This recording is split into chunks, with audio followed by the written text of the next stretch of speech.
getting put into your head, but listen, I've got some updates and information for you that hopefully you'll find practical and useful. Our U.S. manufacturing technology orders, giving you those numbers, USMTO. So if we talk about August, it was just about $300 million. $300 million, which is a decrease of about 11.5% from the previous month, so from July. And it's off about 21% from where we were at the same exact time last year, August of 2019. So remember that number, that 21.7% to be exact.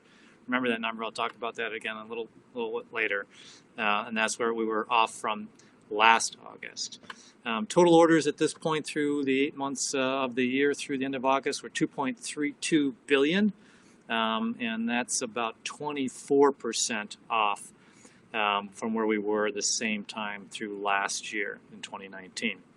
Now, that said, what's really interesting, if you look at it, there's a number of industry sectors that actually were doing pretty well and actually did better, experienced growth over the month-over-month numbers. In appliances, which makes a lot of sense if you think about it with all the things that have been happening with housing.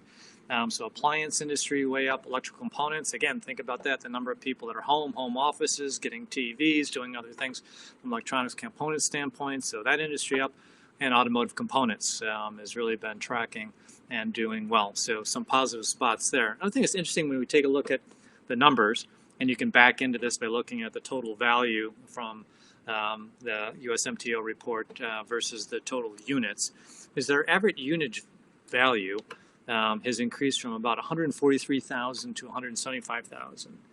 Now, that can be caused by a couple different things. People buying more high-end, complicated equipment.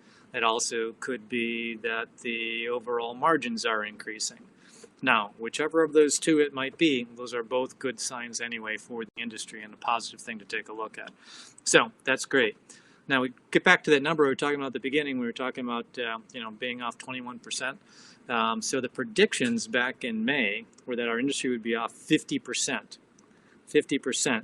And as of right now, we're off 24%. Okay, so off 24% for the year. So look, we still got a quarter to go, but I think we can rest reasonably comfortably that there's a good sign that can be optimistic with the number of sectors that look to be increasing, that we're going to be well ahead of the predictions for the industry for the year.